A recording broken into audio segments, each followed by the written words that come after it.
سورہ توبہ آیت نمبر 25۔ لقد نصركم الله في مواطن كثيرة ويوم حنين إذ أعجبتكم كثرتكم فلم تغن عنكم شيئا وضاقت عليكم الأرض بما رحبت ثم وليتم مدبرين۔ ترجمہ، بے شک مدد فرمائی تمہاری اللہ نے بہت سے جنگی میدانوں میں، اور حنین کے روز بھی، جبکہ گھمنڈ میں ڈال دیا تھا تمہیں تمہاری کثرت نے، بس نہ فائدہ دیا تمہیں اس کثرت نے کچھ بھی، اور تنگ ہو گئی تم پر زمین باوجود اپنی وسعت کے، پھر تم مڑے پیٹھ پھیرتے ہوئے۔ سورہ توبہ آیت نمبر 25 کے پہلے حصے کی تفسیر۔ سورہ برات کے اعلان سے جو حالات پیدا ہو گئے تھے اور اندیشہ تھا کہ کفار پھر ایک بار سب مل کر جان کی بازی لگا دیں گے، مسلمانوں کے دلوں سے ایسے وسوسے دور کرنے کے لیے یہ آیت نازل فرمائی کہ جس خدا نے اس سے پہلے بے شمار موقعوں پر تمہاری دستگیری فرمائی ہے اور تمہاری قلیل تعداد کو دشمن کی کثرت پر فتح دی ہے، اس کی نصرت آج بھی تمہارے ساتھ ہے۔ کل ہی کی بات یاد کرو، حنین میں کس طرح تمہاری پسپائی کو اس کی نصرت اور اعانت نے فتح مبین میں تبدیل کر دیا۔ آج بھی اسی پر توکل کرو اور دشمن کی کسی سازش سے مت گھبراؤ۔ سورہ توبہ آیت نمبر 25 کے بقیہ حصے کی تفسیر۔ اور حنین کے روز بھی، مکہ مکرمہ فتح ہوتا ہے اور کفر و شرک کا محکم حصار پہ بندے خاک کر دیا جاتا ہے۔ 15 دن تک مسلمان امن و سکون سے مکہ میں ٹھہرے رہتے ہیں اور طواف کعبہ کی حسرتوں کو پورا کرتے ہیں۔ اسی اسنا میں اطلاع ملی کہ حوازن اور ثقیف کے قبیلے جنگ کی تیاری کر رہے ہیں۔ رحمت عالم صلی اللہ علیہ وسلم اپنے لشکر جرار کے ساتھ ادھر کا رخ کرتے ہیں۔ لشکر کی تعداد 12,000 تھی، 10,000 انصار و مہاجر تھے اور 2,000 مکہ کے 9 مسلم۔ بعض مشرک بھی شریک ہو گئے تھے۔ مسلمانوں نے جب 12,000 کا لشکر جرار دیکھا تو بعض نے دل ہی دل میں خیال کیا کہ آج کوئی طاقت ہمیں مغلوب نہیں کر سکتی۔ جب یہ لشکر حنین کی وادی میں پہنچا جو مکہ کے جنوب مشرق کی طرف صرف 3 میل دور ہے، تو مالک بن عوف کی قیادت میں حوازن و ثقیف کے ماہر تیر انداز تنگ وادی کی کمین گاہوں میں چھپ کر بیٹھ رہے۔ جب مسلمان ٹھیک ان کی زد میں آ گئے تو مالک نے تیر برسانے کا حکم دیا۔ تیروں کی بے پناہ اور غیر متوقع بارش سے مسلمانوں کے پاؤں اکھڑ گئے اور انہوں نے بے تحاشا بھاگنا شروع کر دیا۔ حضور کریم کی معیت میں صرف ابو بکر، عمر، عباس، علی، ابو سفیان بن حارث اور چند اور جانثار رہ گئے۔ اس نازک حالت میں حضور کی شجاعت کا یہ عالم تھا کہ پائے ثبات میں جنبش نہ ہوئی۔ سفید خچر پر سوار تھے، اسے ایڑی لگائی اور دشمن کی صفوں کی طرف بڑھایا۔ حضرت عباس رضی اللہ تعالیٰ عنہ نے باغ تھام رکھی تھی اور ابو سفیان بن حارث نے رکاب پکڑی ہوئی تھی۔ حضور فرما رہے تھے، انا النبی لا کذب انا ابن عبد المطلب۔ اسی حالت میں حضور نے کنکریوں کی ایک مٹھی بھر کر ان کی طرف پھینکی۔ کوئی کافر ایسا نہ تھا جس کی آنکھوں میں نہ پڑی ہو۔ آسمان سے فرشتوں کا غیر مرئی لشکر بھی اتر آیا، دشمنوں کے پاؤں اکھڑ گئے۔ حضور کے حکم سے حضرت عباس رضی اللہ تعالیٰ عنہ نے بلند آواز میں مہاجرین اور انصار کو پکارا۔ ترجمہ، اے گروہ انصار جنہوں نے غریب الدیار مہاجرین کو پناہ دی اور نازک اوقات میں اسلام کی امداد کی، اے گروہ مہاجرین جنہوں نے درخت کے نیچے بیعت کی، محمد صلی اللہ علیہ وسلم زندہ ہیں، سب ان کے پاس جمع ہو جاؤ۔ آواز سنتے ہی صحابہ پروانہ وار دوڑے چلے آئے اور حضور کے ارد گرد جمع ہو گئے۔ اس طرح اللہ تعالیٰ کی نصرت سے اہل اسلام کو شاندار کامیابی نصیب ہوئی۔ سورہ توبہ آیت نمبر 26۔ ثم انزل الله سكينته على رسوله وعلى المؤمنين وانزل جنودا لم تروها وعذب الذين كفروا وذلك جزاء الكافرين۔ ترجمہ، پھر نازل فرمائی اللہ نے اپنی خاص تسکین اپنے رسول پر اور اہل ایمان پر، اور اتارے وہ لشکر جنہیں تم دیکھ نہ سکے، اور عذاب دیا کافروں کو، اور یہی سزا ہے کافروں کی۔ سورہ توبہ آیت نمبر 26 کی تفسیر۔ یعنی کفار کی یقینی فتح رسوا کن شکست میں بدل گئی۔ 70 آدمی قتل ہوئے، ہزاروں کی تعداد میں قید ہوئے، فقط عورتوں کی تعداد 6,000 تھی۔ بے انداز مال غنیمت ہاتھ آیا، 24,000 اونٹ، 40,000 بھیڑیں اور بکریاں، 4,000 اوقیہ چاندی۔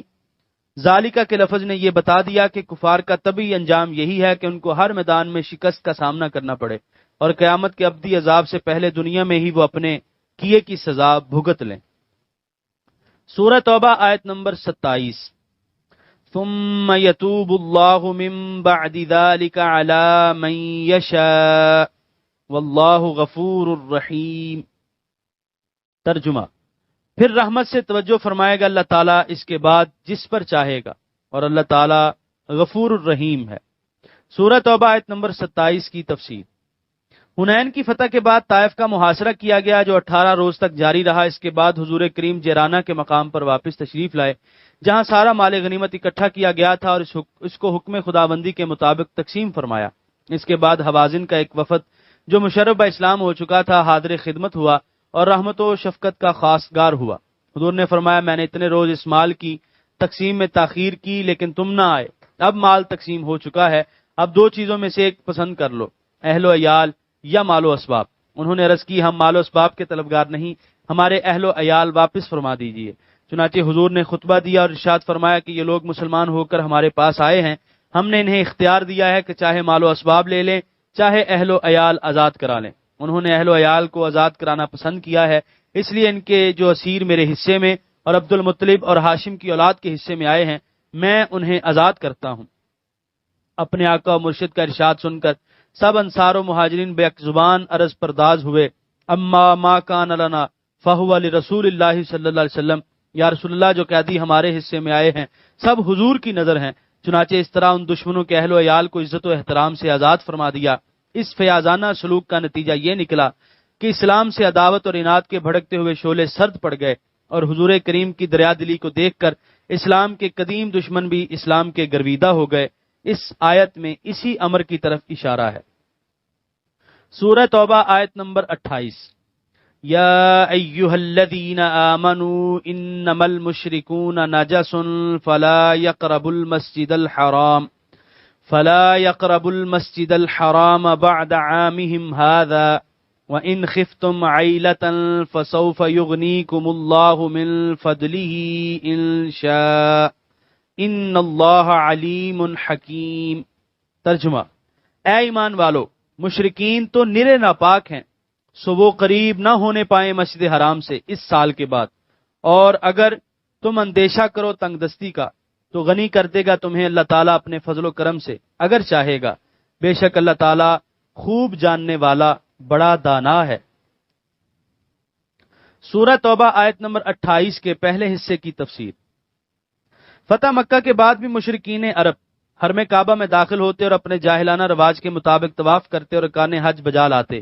اس آیت نے آئندہ کے لیے ممانعت کر دی کہ کعبہ مقدسہ جو محض اللہ وحدہ لا شریک کی عبادت کے لیے تعمیر کیا گیا ہے، وہاں اب مزید کسی مشرکانہ پوجا پاٹ کی اجازت نہیں ہوگی۔ سیٹیاں اور تالیاں بجا بجا کر برہنہ طواف کرنا اور اس قسم کی دوسری لغو رسمیں قطعاً بند ہیں۔ مشرکین کے نجس ہونے کا مطلب یہ ہے کہ وہ اپنے عقائد اور باطل نظریات کی وجہ سے ناپاک ہیں۔ ائمہ مجتہدین کا اس امر میں اختلاف ہے کہ اس حکم کی نوعیت کیا ہے۔ امام مالک رحمۃ اللہ علیہ کے نزدیک کوئی مشرک کسی اشد ضرورت کے بغیر کسی مسجد میں داخل نہیں ہو سکتا۔ امام شافعی علیہ رحمہ کے نزدیک کوئی کافر مسجد حرام میں داخل نہیں ہو سکتا، دوسری مساجد میں داخلہ ممنوع نہیں۔ امام ابو حنیفہ رحمۃ اللہ علیہ کے نزدیک ہر مسجد میں کافر داخل ہو سکتا ہے، اور اس آیت کا مطلب یہ ہے کہ حج کرنے اور اپنی مشرکانہ رسوم ادا کرنے کے لیے داخلہ بند ہے۔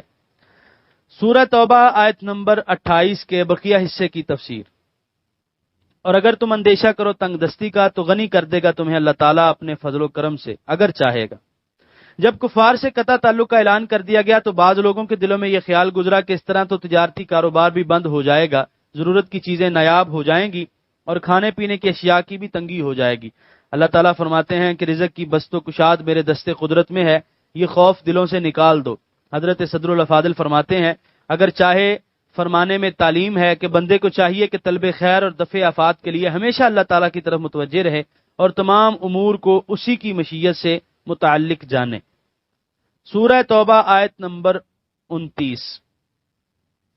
قاتل الذین لا یؤمنون باللہ ولا بالیوم الآخر ولا یحرمون ما حرم اللہ ورسولہ ولا يدينون دين الحق من الذين اوتوا الكتاب حتى يعطوا الجزية عن يد وهم صاغرون۔ ترجمہ، جنگ کرو ان لوگوں سے جو نہیں ایمان لاتے اللہ پر اور نہ روز قیامت پر، اور نہیں حرام سمجھتے جسے حرام کیا ہے اللہ نے اور اس کے رسول نے، اور نہ قبول کرتے ہیں سچے دین کو ان لوگوں میں سے جنہیں کتاب دی گئی ہے، یہاں تک کہ دیں وہ جزیہ اپنے ہاتھ سے، اس حال میں کہ وہ مغلوب ہوں۔ سورہ توبہ آیت نمبر 29 کے پہلے حصے کی تفسیر۔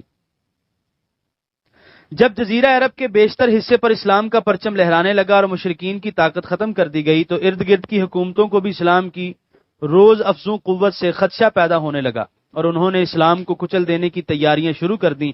اس سے تاریخ اسلام کے نئے باب کا آغاز ہوتا ہے۔ اب مسلمانوں کے مقابلے میں مشرکین عرب کے بجائے عیسائیوں کی فوجیں سب بستہ ہونے والی تھیں، اس لیے اس آیت میں اہل کتاب کے ساتھ جنگ کرنے کے قواعد و ضوابط بیان کیے جا رہے ہیں۔ سورہ توبہ آیت نمبر 29 کے دوسرے حصے کی تفسیر۔ جو نہیں ایمان لاتے اللہ پر، اہل کتاب کے ساتھ جنگ کی اجازت کی وجہ بیان کرتے ہوئے فرمایا کہ ان میں 4 بنیادی خرابیاں ہیں۔ اللہ تعالیٰ کی ذات پر ان کا ایمان نہیں، کیونکہ انہوں نے اس کے بیٹے مان رکھے ہیں۔ روز قیامت جو روز حساب ہے اس کے متعلق بھی انہوں نے من گھڑت تصورات قائم کر رکھے ہیں۔ ان کی آسمانی کتابوں میں جو احکام الہی ہیں ان کو انہوں نے اپنی خواہشات نفسانی کی نظر کر دیا ہے، جس حکم کو چاہا مان لیا اور جس کو چاہا نظر انداز کر دیا، اور دین حق یعنی اسلام جب ان کے سامنے پیش کیا گیا تو اس کو تسلیم کرنے سے انکار کر دیا۔ ایسے لوگ اگر تسلط و اقتدار کے مالک بن گئے تو ظلم و تشدد کا دروازہ کھل جائے گا، اس لیے اگر ان کی طرف سے حملہ یا نقض امن کا خطرہ ہو تو ان سے جنگ کرنے کے لیے تیار ہو جاؤ۔ سورہ توبہ آیت نمبر 29 کے تیسرے حصے کی تفسیر۔ یہاں تک کہ وہ دیں جزیہ، اگر وہ اسلام کی بالادستی کو تسلیم کرتے ہوئے مملکت اسلامیہ کا پرامن شہری بن کر رہنا چاہیں تو وہ جزیہ ادا کر کے ایسا کر سکتے ہیں۔ جزیہ وہ ٹیکس ہے جو کسی مملکت کے شہریوں پر عائد کیا جاتا ہے، اور کتب تاریخ کا مطالعہ کرنے سے پتہ چلتا ہے کہ اس کا آغاز اسلام سے پہلے نوشیروان نے کیا تھا، اور عرب کے وہ صوبے جو ایرانیوں کی عمل داری میں تھے اس سے خوب واقف تھے۔ اسی لیے جب یمن کے عیسائی یعنی اہل نجران بارگاہ رسالت میں حاضر ہوئے تو انہوں نے اسلام قبول کرنے سے معذرت پیش کی، لیکن ساتھ ہی جزیہ ادا کرنے پر آپ سے صلح کر لی۔ چنانچہ تاریخ اسلام میں یہ پہلا جزیہ ہے جو وصول کیا گیا۔ جزیہ کے عائد کرنے کے متعلق مختلف وجوہات جو علماء نے بیان کی ہیں۔ صاحب المنار نے انہیں یکجا بیان کرتے ہوئے لکھا ہے کہ یہ ان کے قتل نہ کیے جانے کا بدلہ ہے، یا ان کی حفاظت اور ان کو فوجی خدمات سے مستثنا کرنے کا معاوضہ ہے، یا وہ مساویانہ حقوق جو انہیں مملکت اسلامیہ کا شہری ہونے کی وجہ سے حاصل ہیں اور انہیں مذہبی اور معاشی آزادی جو دی گئی ہے، یا ان کے مال و جان و آبرو کی حفاظت کی جو ذمہ داری لی گئی ہے، یہ اس کا معاوضہ ہے۔ صحابہ کرام رضوان اللہ علیہم اجمعین کی سیرت کا مطالعہ کیا جائے تو صاف معلوم ہوتا ہے کہ یہ فوجی خدمات سے انہیں مستثنا کرنے اور ان کے مال و جان اور آبرو کی حفاظت کی ذمہ داری لینے کا معاوضہ ہے۔ حضرت خالد بن ولید رضی اللہ تعالیٰ عنہ نے سلوبہ بن نستونہ اور اس کی قوم سے جو معاہدہ کیا تھا اس کے الفاظ درج ذیل ہیں۔ ترجمہ: یہ عہد نامہ ہے جو خالد بن ولید نے سلوبہ بن نستونہ اور اس کی قوم سے کیا۔ میں تم سے اس بات کا معاہدہ کرتا ہوں کہ تم جزیہ ادا کرو اور ہم تمہاری حفاظت کریں۔